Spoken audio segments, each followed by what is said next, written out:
Shalom, selamat sore teman-teman semua.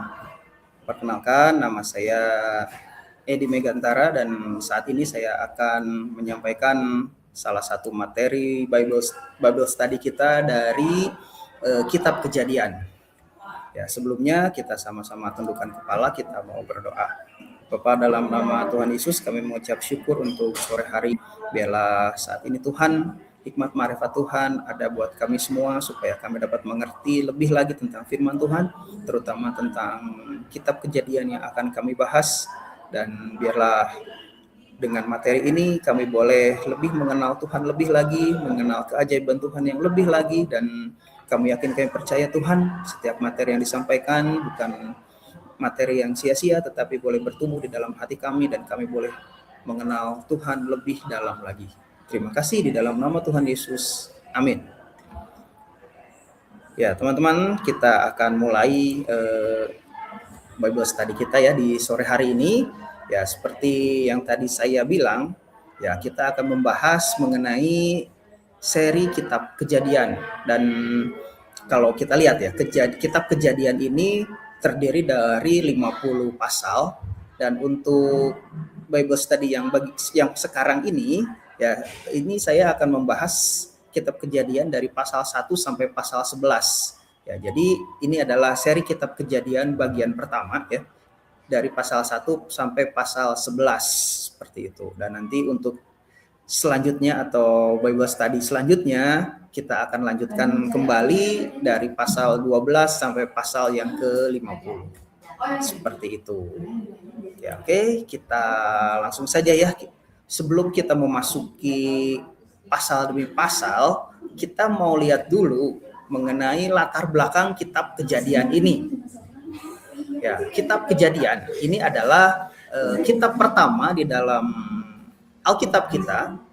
Ya, dan di dalam kitab Kejadian ini kita bisa lihat mengenai yang namanya asal-usul penciptaan alam semesta, dan kemudian juga mengenai manusia pertama dan sejarah mengenai dunia-dunia purba itu seperti apa. Ya, dan kitab Kejadian ini ya, kalau kita lihat di dalam bahasa Inggrisnya itu adalah Genesis, dan di dalam bahasa Yunaninya itu berarti asal-usul atau penciptaan. Dan ini adalah kitab pertama di dalam Alkitab, baik itu di dalam Perjanjian Lama untuk kita umat Kristen maupun di dalam Tanakh ya, atau umat Yahudi. Dan kitab Kejadian ini menjadi satu fondasi atau bidang benih dari seluruh isi Alkitab, karena menciptakan permulaan dari segala sesuatunya.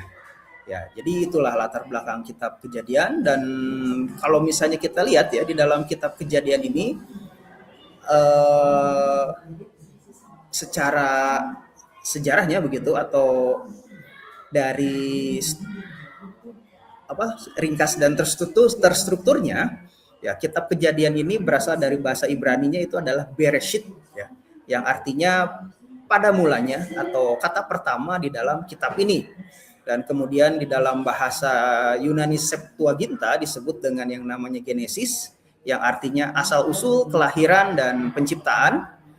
Dan kemudian juga diterjemahkan di dalam bahasa Indonesia adalah Kejadian, yang menekankan peristiwa permulaan yang terjadi. Seperti itu.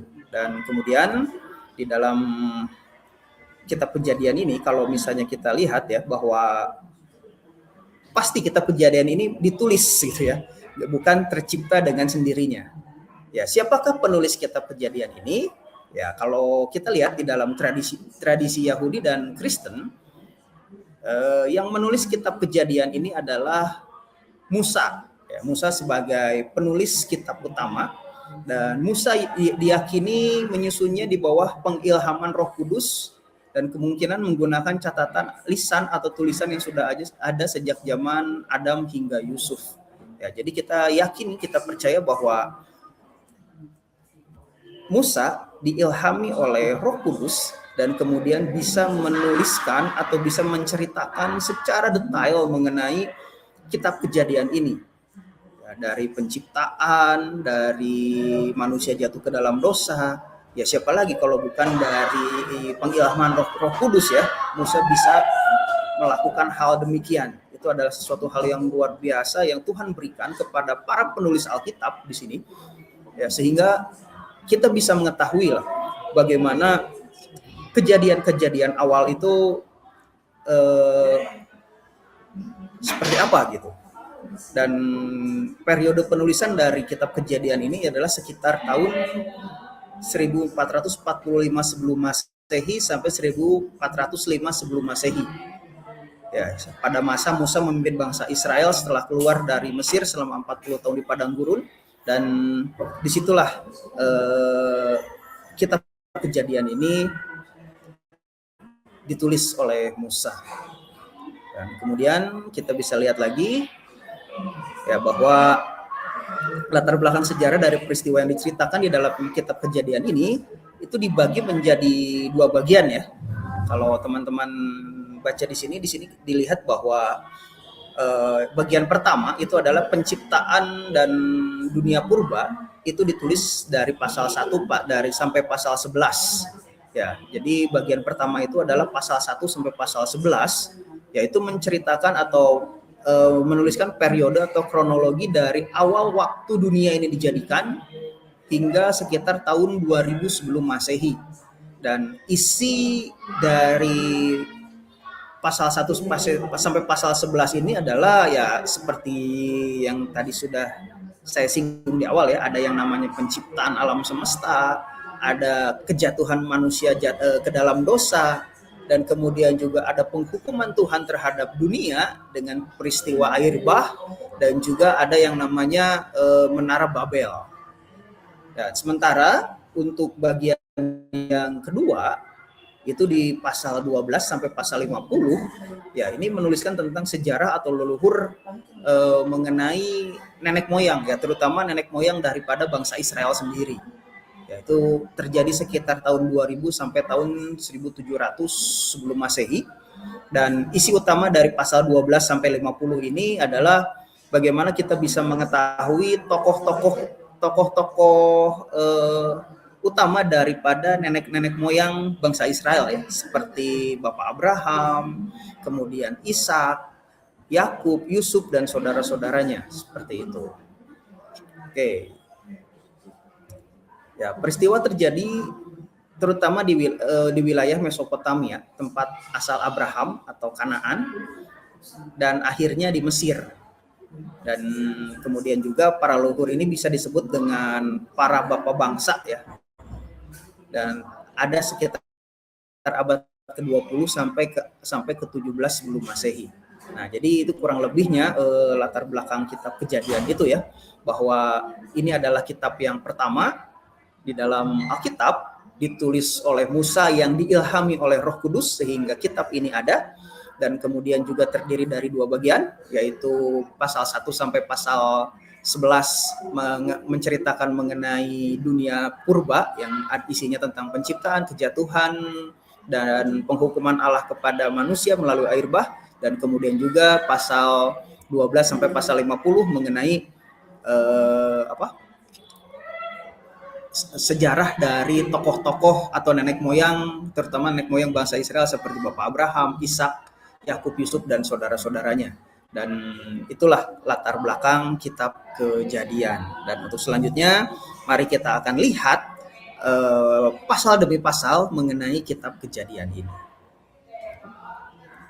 Oke, sebelumnya terlebih dahulu ya kita akan melihat tujuan dan tema utama dari kitab Kejadian ini ya, bahwa kitab Kejadian ini memberikan jawaban atas pertanyaan mendasar, dari mana asal alam semesta ini, manusia, dosa, kematian, bangsa-bangsa dan Israel. Ya, jadi kalau kita melihat dari Kejadian ini, ya pertanyaan-pertanyaan dari alam semesta, manusia, dosa, kematian dan lain-lainnya itu jawabannya itu ada lah di dalam kitab Kejadian ini ya, bahwa alam semesta itu ya sudah pasti diciptakan, manusia juga diciptakan, ya kemudian juga ada dosa, kematian dan bagaimana bangsa Israel ya ini ada seperti itu, dan juga di dalam kitab Kejadian ini juga ada yang namanya rencana Allah untuk menebus umat manusia melalui garis keturunan yang dipilih. Ya, mulai dari Adam, kemudian Set, Nuh, kemudian Abraham, Ishak, Yakub, dan ke-12 suku Israel. Ya, kemudian juga memperkenalkan konsep penting, yaitu penciptaan kejatuhan manusia, perjanjian Allah khususnya dengan Abraham, yaitu di pasal 12, 15, dan 17. Kemudian juga ada yang namanya penebusan atau proto-evangelium di Kejadian 3 ayat 15, dan providence atau penyelenggaraan Allah itu seperti apa yang ada di dalam kehidupan umat manusia. Dan kemudian kitab ini juga menunjukkan bahwa Allah adalah pencipta yang berdaulat, adil, dan juga penuh kasih karunia. Kenapa demikian? Ya karena kita yakin bahwa dunia ini ada melalui yang namanya penciptaan alam semesta oleh Tuhan, oleh Allah. Ya. Dan Allah pasti berdaulat akan ciptaannya, namun juga seiring berjalannya waktu dengan adanya kejatuhan manusia yang jatuh dalam dosa, ya Allah itu berbuat adil, dan juga ada yang penebusan yang disebut juga kasih karunia Allah kepada manusia seperti apa. Dan itu adalah tujuan dan tema utama dari kitab kejadian ini ya, Bapak Ibu ya. Untuk selanjutnya ya kita akan bisa lihat, ini kita bahas kitab Kejadian ini per pasal ya. Kejadian 1 ayat 1 sampai 31. Ini ya, kita dari awal kita akan membahas mengenai kitab Kejadian ini, baik dari pasal yang pertama ya, pasal 1 ayat 1 sampai 31. Kita akan membahas bagaimana kitab ini ada, dan kemudian juga ada yang namanya makna teologis dari kitab ini, kemudian refleksi pribadi dan penerapan hidup, dan kemudian penutup. Ya, kurang lebih untuk per pasalnya pembahasan kita seperti itu ya, teman-teman. Dan kalau kita lihat di sini, Kejadian 1 ayat 1 sampai 31, saya memberi tema mengenai Allah adalah pencipta yang berdaulat, teratur, dan sangat baik. Di dalam Kejadian 1 ayat 31a dikatakan, maka Allah melihat segala yang dijadikannya itu sungguh amat baik. Ya, kita lihat di sini bahwa dunia ini, dunia yang ada dan kita pijak sekarang, itu terjadi bukan karena kebetulan. Ya, tetapi ada yang menciptakannya. Siapa yang menciptakannya?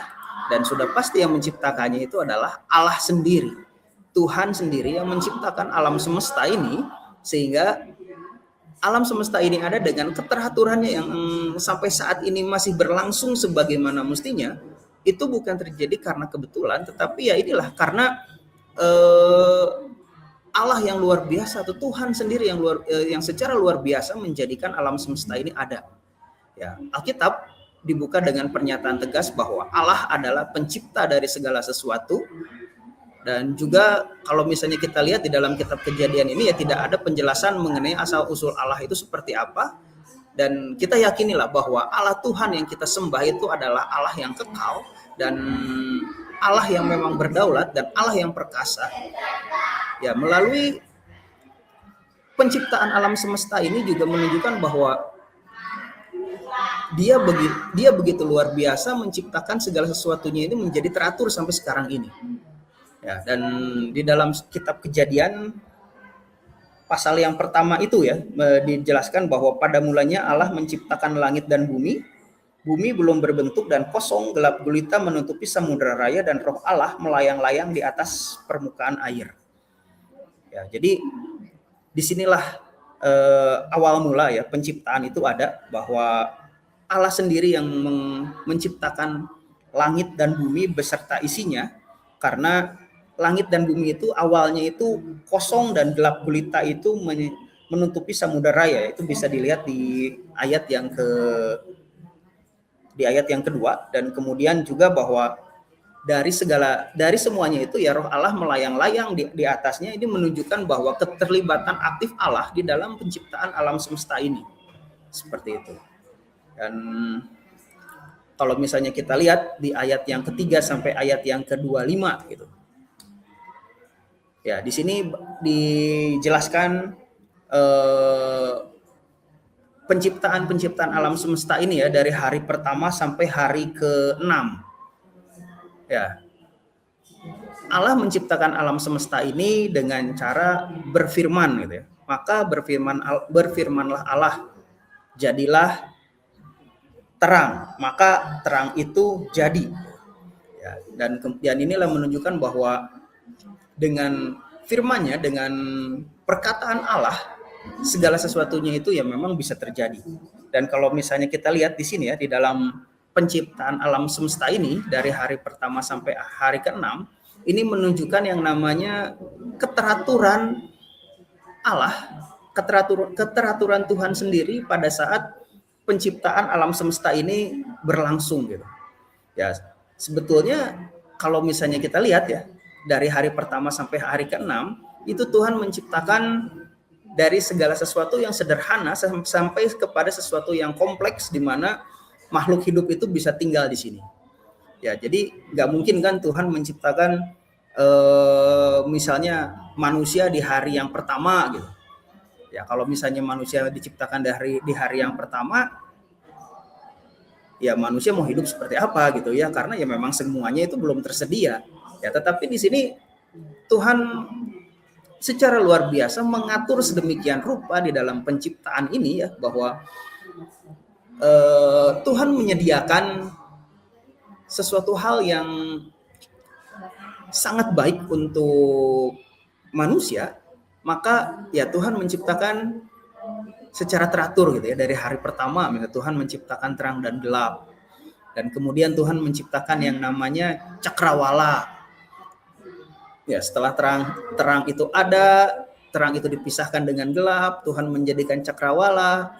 Maka di hari yang ketiga Tuhan itu memisahkan yang namanya daratan dengan lautan. Kemudian Tuhan menciptakan yang namanya tumbuh-tumbuhan atau menciptakan yang namanya tanaman. Di hari yang keempat Tuhan menciptakan matahari, bulan, bintang atau benda-benda langit di atasnya ya, untuk keperluan bumi ini sendiri gitu. Ya, matahari Tuhan ciptakan, sinar mataharinya itu kan sangat membantu untuk makhluk hidup yang ada di sini.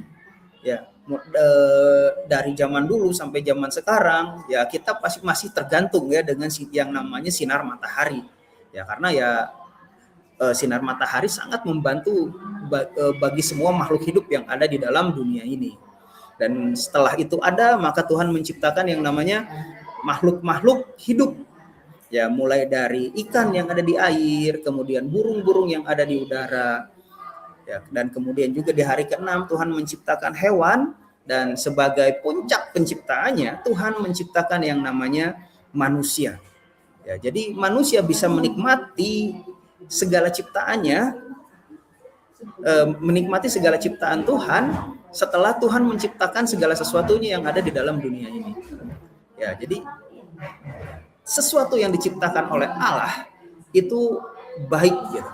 Dan ini menunjukkan yang namanya kesempurnaan dan keteraturan yang luar biasa di dalam alam semesta ini. Ya, kalau misalnya kita lihat di ayat yang ke-26 sampai ayat yang ke-28, ya, di sini Tuhan menciptakan yang namanya manusia ya. Berfirmanlah Allah, baiklah kita menjadikan manusia menurut gambar dan rupa kita, supaya mereka berkuasa atas ikan-ikan di laut dan burung-burung di udara dan ternak dan atas seluruh bumi dan segala binatang melata yang merayap di bumi.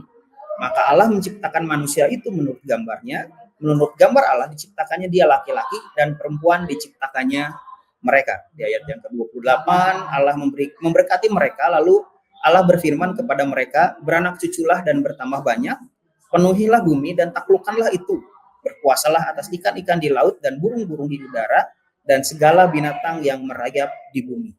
Ya, di ayat yang ke-26 sampai 28 ini diceritakan bagaimana Allah menciptakan manusia. Ya, sama seperti Tuhan menciptakan makhluk-makhluk hidup yang lain, Allah berfirman. Tetapi yang unik dari penciptaan manusia ini bukan cuma Allah berfirman ya, tapi Allah sendiri yang mengolah gitu ya, manusia itu Allah sendiri yang membentuk manusia itu dari debu dan tanah dan kemudian memberikan yang namanya nafas kehidupan kepada manusia sehingga manusia itu menjadi ciptaan Allah yang paling istimewa dari semuanya. Dan manusia diciptakan menurut gambar dan rupa Allah atau yang disebut dengan yang namanya imago Dei. Dan sangat unik sekali pada saat Tuhan menciptakan manusia ya.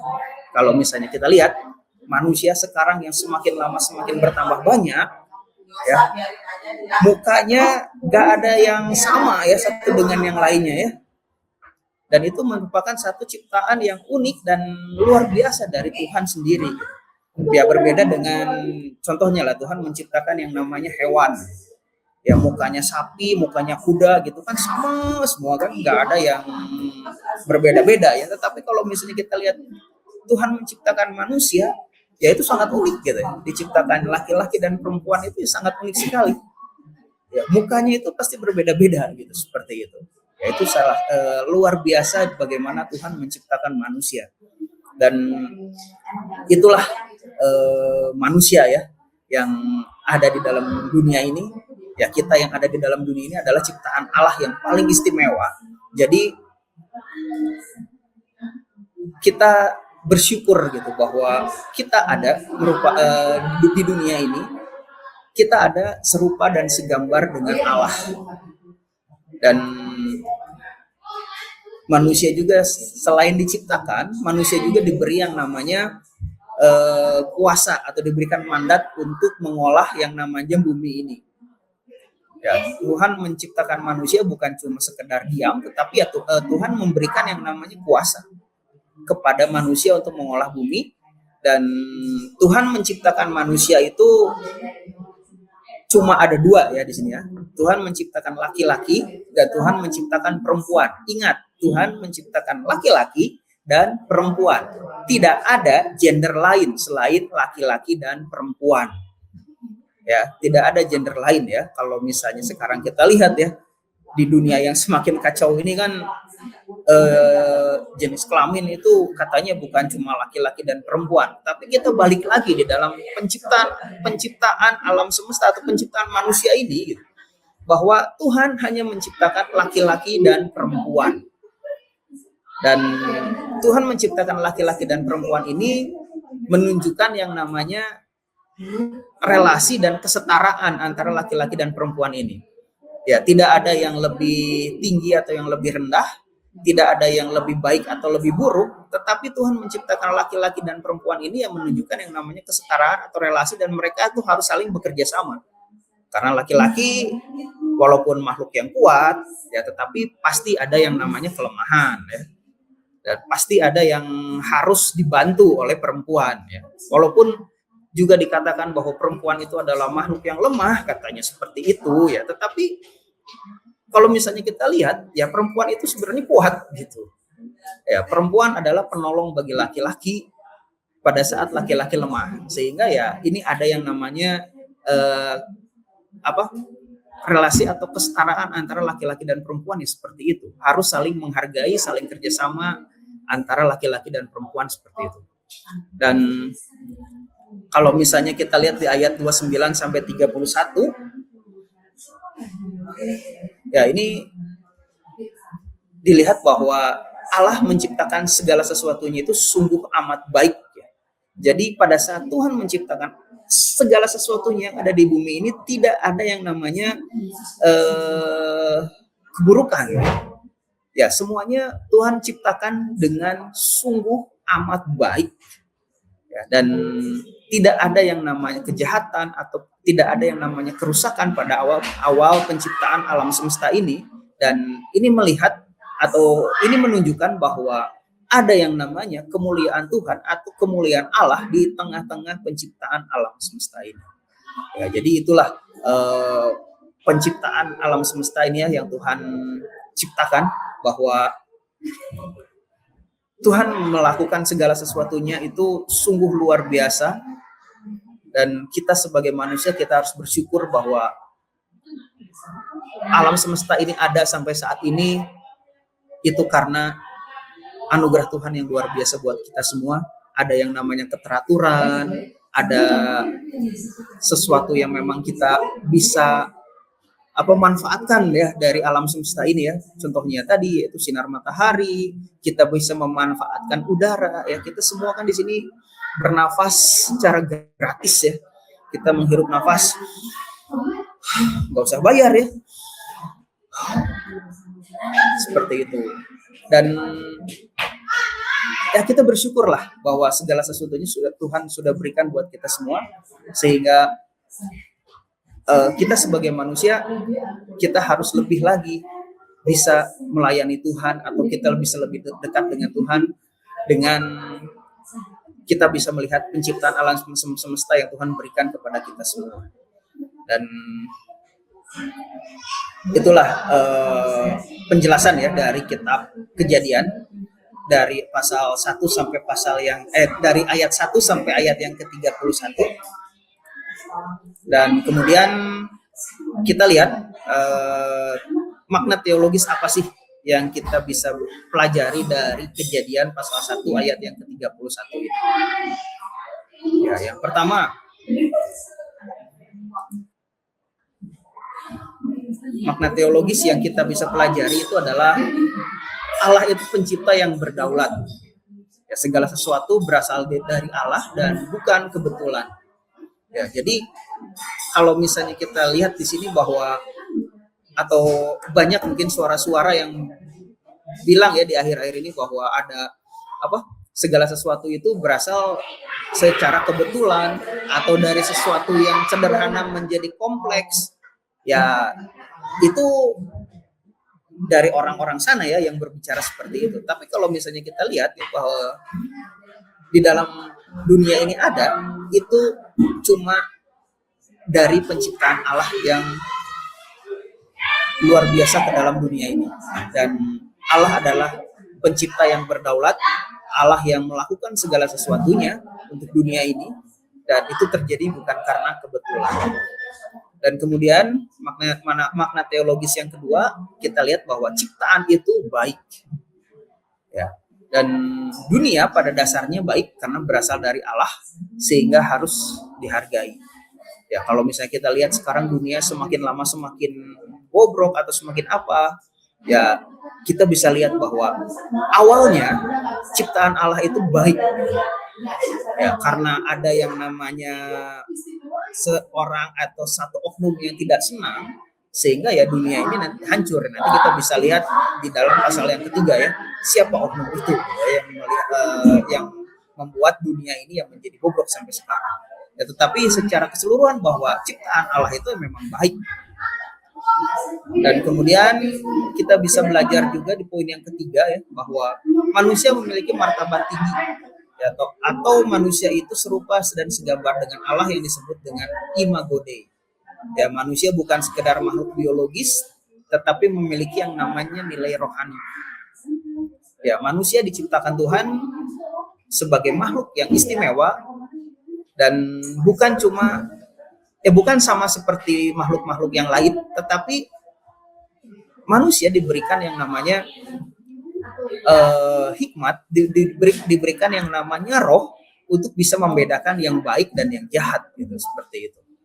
Ya, kalau makhluk-makhluk lain kan cuma terdiri dari jiwa saja ya, tubuh dan jiwa yang tidak ada rohnya di dalamnya gitu. Tapi ya manusia memiliki yang namanya roh gitu, seperti itu.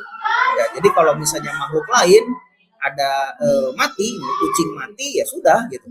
Seperti itu saja. Tetapi kan kalau manusia mati, rohnya itu ya berbalik kepada yang namanya penciptanya.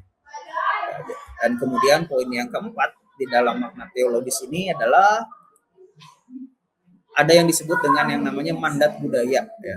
Cultural mandat, yaitu manusia dipanggil untuk mengelola bumi secara bertanggung jawab, bukan untuk merusak. Ya, jadi sekali lagi, kenapa semakin hari ya bumi semakin rusak? Ya, salah satunya adalah karena manusia yang semakin lama semakin serakah. Ya, manusia yang semakin lama semakin serakah. Ya, dengan mengeksploitasi bumi, mengeksploitasi alam yang sedemikian rupa, tetapi lupa untuk memeliharanya. Ya sehingga ya terjadilah yang namanya bencana alam di mana-mana ya, seperti itu. Dan kembali lagi lah ya, sekarang Tuhan menciptakan alam semesta ini, Tuhan menciptakan kita untuk kita mengelola ciptaannya. Jadi bumi ya kita kelolalah dengan baik, kita pelihara dengan baik bumi ini, sehingga ya bumi ini ya jangan semakin lama semakin rusak gitu, seperti itu. Kalau sekarang sudah rusak gimana? Ya kita sebagai orang-orang percaya ya wajib untuk membenarkan gitu, seperti itu. Ya contoh sederhana saja lah ya, jangan buang sampah sembarangan gitu. Itu kan salah satu cara untuk mengelola bumi ini supaya ya bumi ini tetap terjaga kelangsungannya gitu. Ya kalau membuang sampah sembarangan di mana-mana ada sampah ya bukan cuma sekedar bau ya, tapi ya lama-lama juga misalnya solokannya mendet, nanti terjadi yang namanya banjir dan lain-lain. Ya itulah yang sederhananya seperti itu. Ya untuk yang selanjutnya ya kita bisa belajar lah ya, jangan menebang pohon sembarangan atau jangan mengeksploitasi hutan secara berlebihan. Ya, tetapi dari contoh-contoh sederhana saja lah ya, jangan membuang sampah sembarangan, menjaga kebersihan di sekitar, itulah mandat Tuhan kepada kita sebagai manusia untuk kita dapat mengelola bumi ini. Dan makna teologis yang terakhir adalah Allah bekerja dengan yang namanya keteraturan dan tujuan. Ya, kalau misalnya kita lihat ya, kita balik lagi ya, bahwa penciptaan itu atau alam semesta ini diciptakan bukan secara ini ya, bukan secara acak-acakan. Dan penciptaan itu tidak acak, tetapi Tuhan menciptakan alam semesta ini dengan terstruktur dan penuh makna, seperti itu. Dan dari sini ya, dari makna teologis ini kita bisa lihat atau kita bisa bertanya kepada diri kita sendiri. Ya, refleksi kita, apakah saya menyadari bahwa hidup saya itu berasal dari Allah? Apakah saya menghargai ciptaan Tuhan? Apakah saya menjalankan tanggung jawab sebagai gambar Allah? Apakah hidup saya ini mencerminkan kebaikan Allah yang dikehendaki? Ya biarlah ini bisa dijawab oleh kita masing-masing ya, seperti itu. Dan selanjutnya ini adalah penerapan hidup kita sebagai ciptaan Allah. Kalau misalnya kita berkaca dari Kejadian pasal 1 ayat 1 sampai 31 ini, ya kita sebagai manusia kita harus menghormati Allah sebagai pencipta. Bagaimana kita menghormati Allah? Bagaimana kita menghormati Tuhan? Ya hiduplah di dalam penyembahan kepada Tuhan, atau hiduplah sesuai dengan apa yang Tuhan kehendaki di dalam hidup kita. Dekatlah dengan Tuhan melalui yang namanya berdoa, penyembahan, membaca firman Tuhan, dan taat akan apa yang Tuhan perintahkan ke dalam hidup kita. Dan kemudian juga kita sudah diberikan yang namanya lingkungan yang atau alam yang luar biasa, dan jagalah lingkungan itu supaya tidak rusak. Ya, rawatlah lingkungan yang sudah Tuhan berikan buat kita, sehingga kita bisa hidup di dalamnya dengan enak, dengan nyaman, seperti itu. Dan kemudian juga kita bisa menghargai sesama manusia, karena semua manusia diciptakan menurut gambar dan rupa Allah. Maka hargailah apa yang menjadi ciptaan Allah itu ya. Hargailah kita sebagai sesama manusia. Jangan menjelekan satu dengan yang lainnya, apalagi menjelekan secara fisik atau menjelekan secara apa. Karena kalau kita menjelekan secara fisik, ya kita bisa melihat bahwa secara tidak langsung ya kita menjelekan penciptanya, gitu, seperti itu. Kemudian bekerja dengan tanggung jawab, ya, mengelola apa yang Tuhan percayakan, baik itu di dalam keluarga, pekerjaan, dan pelayanan. Hidup dalam kebaikan, menjadi pribadi yang mencerminkan karakter Allah itu sendiri seperti apa.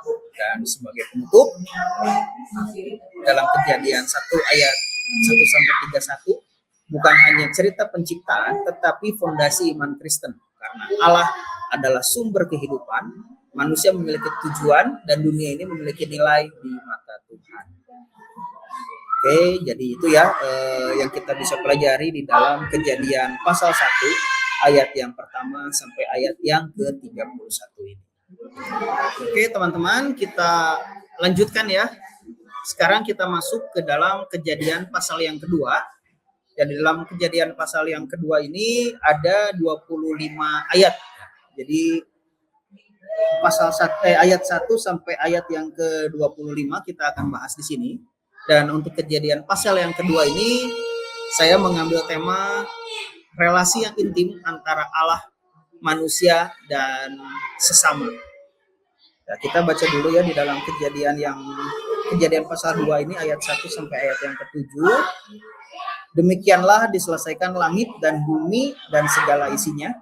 Ketika Allah pada hari ke-7 telah menyelesaikan pekerjaan yang dibuatnya, berhentilah ia pada hari ke-7 dari segala pekerjaan yang telah dibuatnya itu.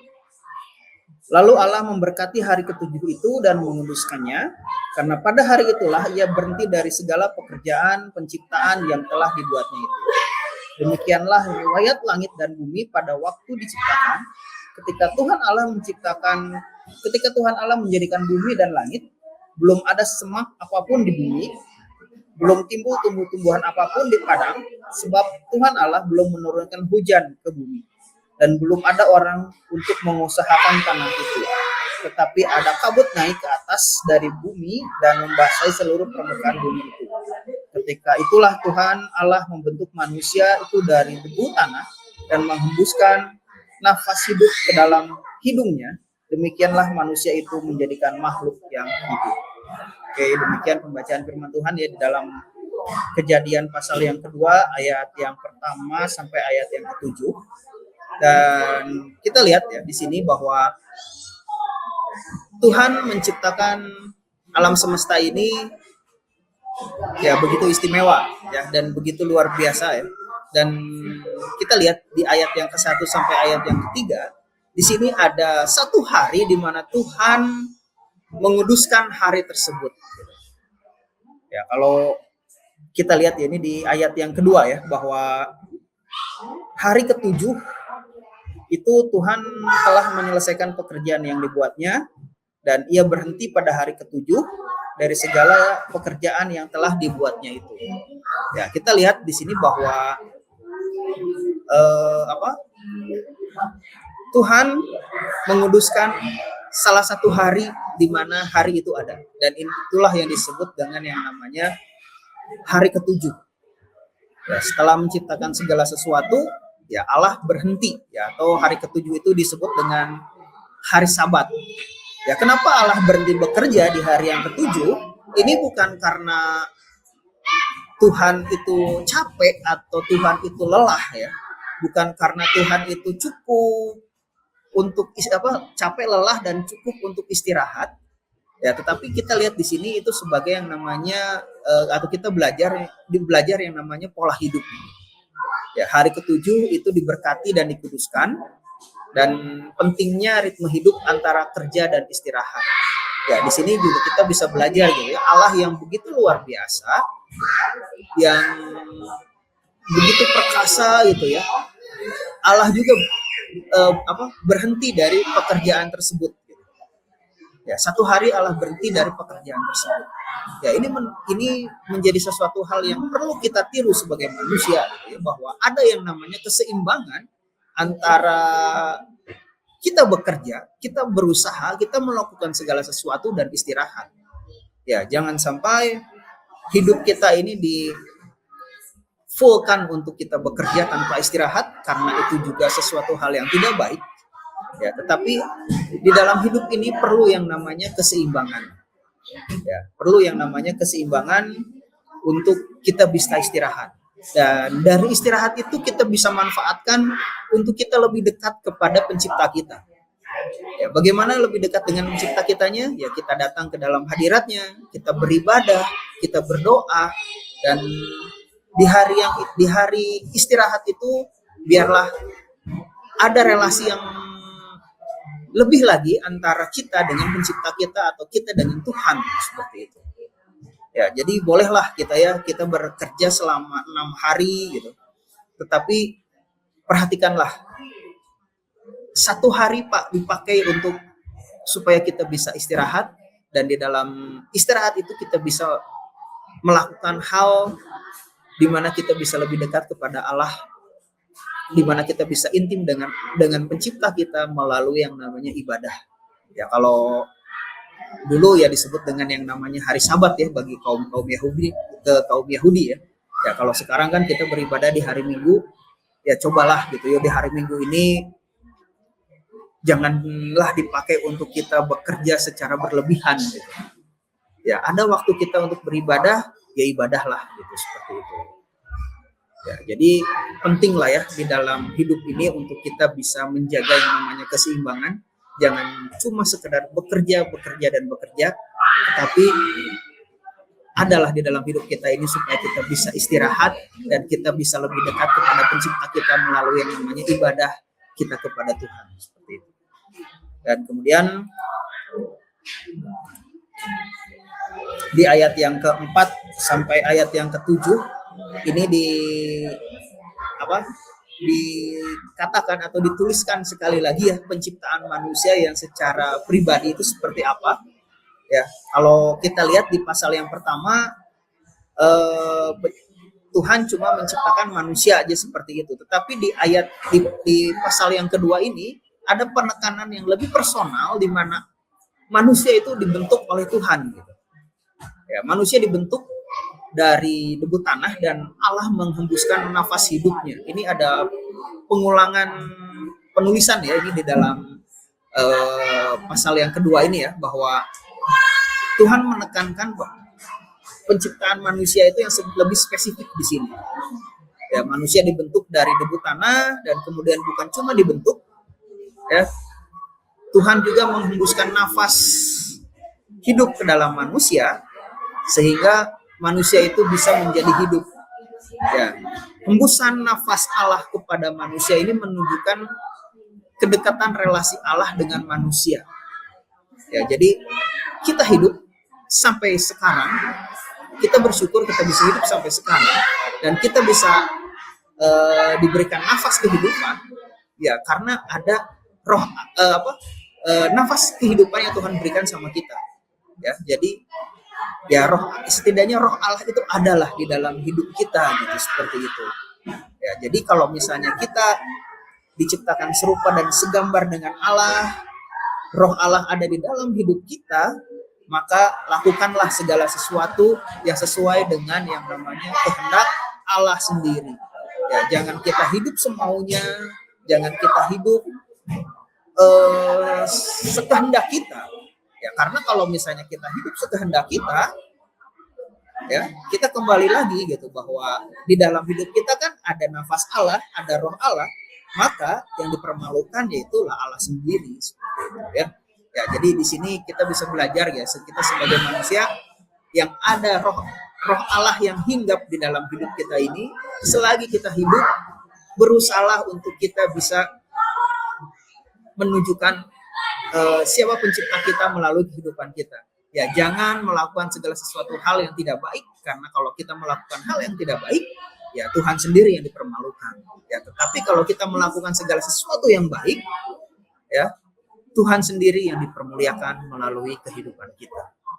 Dan hidup kita hendaklah menjadi kesaksian buat semua orang yang kita jumpai, yang kita temui di dalam setiap kehidupan kita sehari-hari. Ya, kemudian kita lanjut di ayat yang ke-8 sampai ayat yang ke-17 ya. Kalau kita lihat di sini ayat yang ke-8 sampai ayat yang ke-17 ini ada sesuatu tempat yang istimewa yang Tuhan berikan kepada manusia. Ya, tidak lain dan tidak bukan. Tempat itu adalah sebuah taman yang disebut dengan Taman Eden.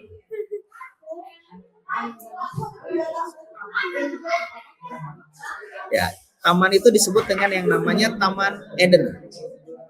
Ya, kalau kita lihat di sini ya ayat yang ke-8, selanjutnya Tuhan Allah membuat Taman Eden itu di sebelah timur. Disitulah ditempatkannya manusia yang dibentuknya itu. Lalu Tuhan Allah menumbuhkan berbagai pohon dari bumi yang menarik dan yang baik untuk dimakan buahnya, dan pohon kehidupan di tengah-tengah taman itu, serta pohon pengetahuan yang baik dan yang jahat. Ada suatu sungai yang mengalir dari Eden untuk membasahi taman itu, dan dari situ sungai itu terbagi menjadi 4 cabang. Yang pertama namanya Pison, yakni yang mengalir mengelilingi seluruh tanah Hawila tempat emas ada. Dan emas dari negeri itu baik, dan di sana ada damar, bedolah, dan batu krisopras. Nama sungai yang kedua adalah Gihon, yakni yang mengalir mengelilingi seluruh tanah Kus. Nama sungai yang ketiga adalah Tigris, yakni yang mengalir di sebelah timur Asyur. Dan sungai yang keempat ialah Efrat. Tuhan Allah mengambil manusia itu dan menempatkannya di Taman Eden untuk mengusahakan dan memelihara taman itu. Lalu Tuhan Allah memberi perintah kepada manusia, semua pohon dalam taman ini boleh kau makan buahnya dengan bebas. Tetapi pohon pengetahuan tentang yang baik dan yang jahat itu janganlah kau makan buahnya, sebab pada hari engkau memakannya, pastilah engkau mati. Oke, sampai ayat yang ke-17 dulu ya, bahwa di sini diceritakan bahwa manusia ditempatkan di sebuah tempat yang sangat indah, sangat istimewa, yaitu adalah taman yang disebut dengan Taman Eden.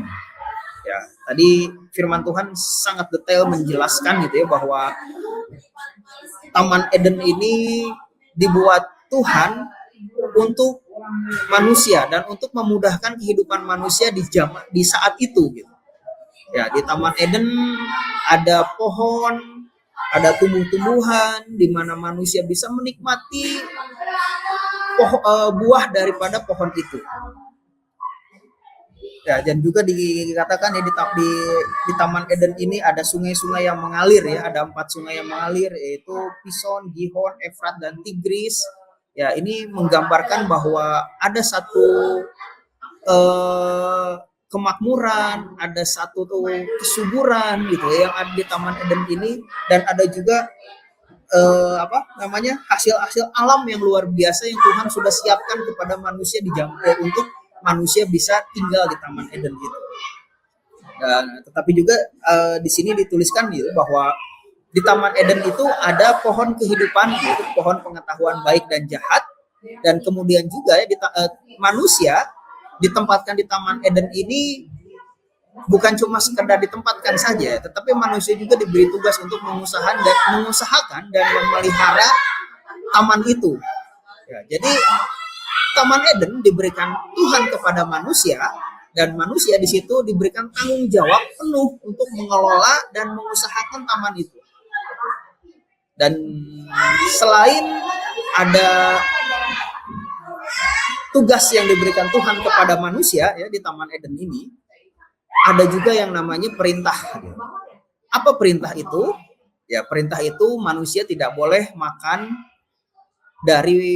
buah ya dari pohon pengetahuan.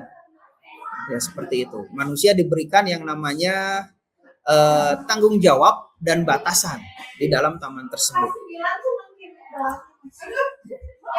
Dan kemudian di ayat yang ke-18 sampai 23 di sini diceritakan bahwa Tuhan menciptakan penolong ya untuk manusia. Ya, di 18 dikatakan Tuhan Allah berfirman, tidak baik kalau manusia itu seorang diri saja. Aku akan menjadikan penolong baginya yang sepadan dengan dia. Lalu Tuhan Allah membentuk dari segala binatang hutan dan segala burung di udara, dibawanyalah semua kepada manusia untuk melihat bagaimana ia menamainya, dan seperti nama yang diberikan manusia itu kepada tiap-tiap yang hidup. Demikianlah nanti makhluk itu. Ayat 20, manusia itu memberi nama kepada segala ternak, kepada burung-burung di udara, dan kepada segala binatang di hutan, tetapi baginya sendiri ia tidak menjumpai penolong yang sepadan dengan dia. Lalu Tuhan Allah membuat manusia itu tidur nyenyak. Ketika ia tidur, Tuhan Allah mengambil salah satu rusuk daripadanya, lalu menutup tempat itu dengan daging. Dan dari rusuk yang diambil Tuhan Allah dari manusia itu dibangunnyalah seorang perempuan, lalu dibawanya kepada manusia itu. Lalu berkata manusia itu, inilah dia, tulang dari tulangku dan daging dari dagingku. Ia dinamai perempuan sebab ia diambil dari laki-laki. Ya, Ya, ini di ayat yang 18 sampai yang ke-23 ini diceritakan bagaimana Tuhan atau Allah sendiri menciptakan penolong buat laki-laki yang ada di dalam Taman Eden ini. Ya, kalau diceritakan ya bahwa Tuhan menciptakan manusia pertama atau yang dinamai Adam ini, dan Adam ini diberikan tugas ya untuk mengelola Taman Eden dan kemudian memberi nama seluruh binatang, dan bukan cuma memberi nama gitu ya, tapi ya apa, Adam ini disuruh melihat-lihat atau mencari-cari siapa sih di antara makhluk-makhluk ini yang sepadan dengan dirinya. Ya mungkin pada saat itu ya, ini imajinasi saya saja ya, pada saat Adam berjalan-jalan di dalam Taman Eden disuruh mencari yang sepadan gitu, Adam menemukan gajah gitu, cuma kelihatan bahwa nggak sesuai gitu kan, hidungnya panjang sementara Adam hidungnya nggak panjang gitu ya. Kemudian juga melihat binatang-binatang lain ya seumpamanya melihat yang namanya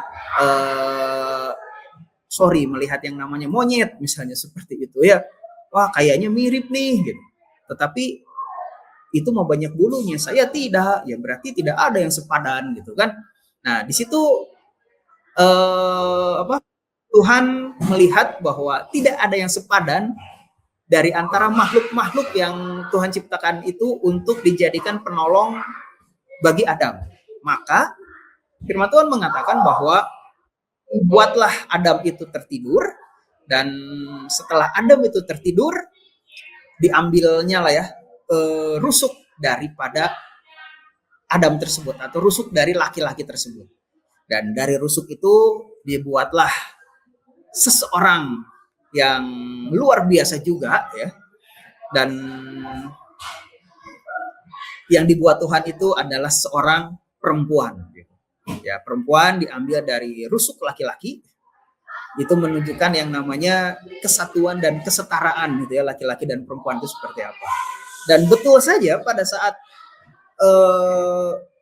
perempuan ini ada di hadapan Adam atau di hadapan laki-laki ini, ya Adam sangat tercengang gitu ya atau Adam sangat terheran-heran, bahkan Adam sangat mengagumi gitu perempuan ini gitu kan. Kalau misalnya kita lihat di sini bahwa Adam ini bilang gitu bahwa inilah dia gitu kan, tulang dari tulangku dan daging dari dagingku, dan itulah perempuan tercantik yang pernah ada di dalam dunia ini karena diukir dan dilukis Allah sendiri gitu, seperti itu. Dan di dalam Kejadian 2 ayat 18 sampai 23 ini ya, dijelaskan bahwa inilah perempuan ada di dalam dunia ini, diciptakan oleh Allah dari tulang rusuk laki-laki ya, tujuannya untuk menolong ya, untuk menolong laki-laki, seperti itu ya. Jadi inilah adanya relasi manusia tidak hanya dengan Allah saja, tetapi juga inilah relasi pertama antara manusia dengan manusia, antara laki-laki dengan perempuan, seperti itu. Kemudian di pembahasan terakhir ini ya, di ayat yang ke-24 dan ke-25 ya, ini disebutkan dengan yang namanya lembaga pernikahan gitu, bahwa disinilah Tuhan memberkati langsung pasangan yang ada ya, yaitu pasangan laki-laki yang disebut Adam dan perempuan yang disebut Hawa gitu. Ya, ayat 24 dikatakan bahwa sebab itu seorang laki-laki akan meninggalkan ayah dan ibunya dan bersatu dengan istrinya sehingga keduanya menjadi satu daging. Mereka keduanya telanjang, manusia dan istrinya itu, tetapi mereka tidak merasa malu. Ya, inilah lembaga pernikahan pertama yang Tuhan ciptakan, yang Tuhan dirikan untuk manusia. Ya ingat, cuma ada laki-laki dan perempuan. Tidak ada laki-laki dengan laki-laki atau perempuan dengan perempuan. Ya, kalau sekarang ada seperti itu dan ada gereja di luar sana yang memberkati pernikahan sejenis dan lain-lain, ya balik lagi bahwa itu tidak sesuai sama sekali dengan firman Tuhan. Karena di dalam lembaga pernikahan pertama yang Tuhan buat, ya laki-laki bersatu dengan istrinya, itu laki-laki harus menikah dengan yang namanya perempuan. Ya, perkawinannya adalah perkawinan dengan lawan jenis, bukan perkawinan atau pernikahan dengan sesama jenis. Seperti itu ya, ditegaskan bahwa itulah lembaga pernikahan antara laki-laki harus menikah dengan seorang perempuan dan perempuan menikah dengan seorang laki-laki. Seperti itu. Ya, di sini dikatakan juga ya bahwa laki-laki harus meninggalkan orang tua dan bersatu dengan istrinya, dan keduanya menjadi satu daging. Jadi semuanya yang Tuhan sudah persatukan itu ya memang dua, bukan lagi menjadi dua saja, tetapi dua menjadi satu gitu kan, seperti itu. Dan dituliskan juga di sini bahwa mereka telanjang tetapi tidak merasa malu. Di sini menunjukkan bahwa belum ada yang namanya dosa, ya, hidup kemurnian tanpa dosa, dan disitulah ya keindahannya gitu kan ya, bahwa belum ada dosa sehingga manusia itu ya walaupun telanjang gitu, tapi mereka tidak merasa malu di situ gitu. Seperti itu. Oke, dan kemudian kita lihat di dalam Kejadian 2 ini ada yang disebut dengan makna teologis. Ya, sama seperti yang tadi ya di Kejadian pasal yang pertama. Apa sih makna teologis dari Kejadian pasal yang kedua ini? Ya, yang pertama, Allah adalah pribadi yang rasional. Ya, Allah tidak jauh tetapi dekat dan terlibat dalam hidup manusia. Ya, jadi siapa yang merasa Allah itu adalah sesuatu yang jauh, itu ada sesuatu hal yang salah besar ya. Tapi Allah itu adalah pribadi yang memang tidak jauh dari kita dan dekat di dalam manusia itu sendiri. Dan yang kedua, sekali lagi dikatakan bahwa makna teologisnya adalah manusia adalah ciptaan yang paling istimewa karena diciptakan langsung oleh Allah dan diberi nafas hidup. Ya, jadi hiduplah sesuai dengan apa yang Allah mau, karena hidup kita hidup yang diberikan nafas kehidupan oleh Allah ini mencerminkan bahwa siapa pencipta kita. Kita hidup baik, Allah yang dipermuliakan. Tapi kalau kita hidup tidak baik, ya pasti nama Tuhan kita juga yang dipermalukan ya, seperti itu. Dan juga di Kejadian pasal yang kedua ini ada makna teologis yang mengatakan bahwa kerja adalah bagian dari panggilan ilahi. Ya, walaupun pada saat itu manusia belum jatuh ke dalam dosa ya di dalam pasal kedua ini ya, tetapi kan Tuhan sudah menyuruh gitu manusia itu untuk bekerja, mengusahakan taman Eden gitu, seperti itu. Ya, jadi giatlah untuk bekerja ya, karena kalau ya kita tidak bekerja ya kita mau hidup dari mana gitu. Ya, bekerja bukanlah sebuah kutuk ya, tetapi ya kerja itu adalah mandat daripada Allah sendiri kepada manusia. Dan juga ada yang namanya kebebasan manusia memiliki batas. Ya, ketaatan kepada Allah adalah kunci kehidupan. Ya, manusia diberikan yang namanya kehendak bebas, tetapi juga diberi yang namanya batas-batas dalam setiap kehidupan ini. Dan kemudian makna selanjutnya bahwa pernikahan adalah rancangan Allah, bukan sekedar institusi sosial, tetapi kudus dan berasal dari Tuhan sendiri. Ya, makanya ya jangan main-main ya dengan pernikahan gitu ya, seperti itu. Dan kemudian makna teologis yang terakhir adalah manusia diciptakan untuk yang namanya relasi. Relasi dengan siapa? Ya, relasi baik dengan Allah sendiri maupun relasi dengan sesama. Ya, setelah kita melihat pembahasan dan makna teologis dari Kejadian pasal yang kedua ini, kita lihat refleksinya seperti apa ya untuk kehidupan kita ya. Dan sekali lagi refleksi ini bisa dijawab oleh teman-teman sekalian. Ya, apakah saya memiliki relasi yang intim dengan Allah? Apakah saya menjalani hidup dengan ritme yang sehat, kerja dan istirahat? Apakah saya setia dalam tanggung jawab yang Tuhan berikan? Apakah saya memandang hubungan keluarga pasangan dengan bagaimana saya memandang hubungan keluarga, pasangan, dan sesama? Dan yang terakhir, apakah saya hidup dalam ketaatan atau sering melanggar batas ya yang Tuhan sudah berikan. Ya, jadi inilah refleksinya di mana teman-teman bisa jawab. Ya, kalau ya silahkan sambil merenung gitu ya. Kalau misalnya saat ini relasi dengan Allahnya kurang, ya kita bisa menjalani itu supaya menjalani lebih baik lagi, supaya relasi kita dengan Allah lebih baik lagi. Ya kalau misalnya diberi tanggung jawab suka lupa, ya kita bisa belajar gitu ya, bahwa ya Adam pun diberikan tanggung jawab ya untuk mengelola taman Eden yang sudah Tuhan berikan. Ya jadi di dalam setiap hidup kita ya kita harus ada tanggung jawab hidup ini, ya kerjakanlah itu gitu, seperti itu. Oke, setelah itu ada yang namanya penerapan hidup. Bagaimana membangun hubungan pribadi dengan Allah melalui doa, firman, dan kehidupan sehari-hari. Ya, sudahkah kita menerapkan hidup ini di dalam setiap kehidupan kita ya? Kita berdoa, membaca firman, beribadah gitu. Menjaga keseimbangan hidup yang kedua ya, antara pekerjaan, istirahat, dan ibadah. Apakah kita menjadi orang yang gila kerja tanpa mempedulikan istirahat? Ya, jadi kalau misalnya saat ini kita menjadi seorang pekerja yang memang gila kerja tanpa istirahat, cobalah untuk kita bisa belajar istirahat. Ya buat apa nanti kalau misalnya dapat uang yang banyak, di kemudian hari uang itu ditabung untuk biaya rumah sakit ya. Ya lebih baik seimbang saja hidupnya ya. Bekerja ya bekerja, istirahat, dan jangan lupa ada yang namanya ibadah. Bagaimana relasi kita dengan Tuhan gitu, seperti itu. Ya bertanggung jawab dalam pekerjaan, melihat pekerjaan sebagai panggilan dari Tuhan. Apapun yang kita kerjakan saat ini, ya tanggung jawablah.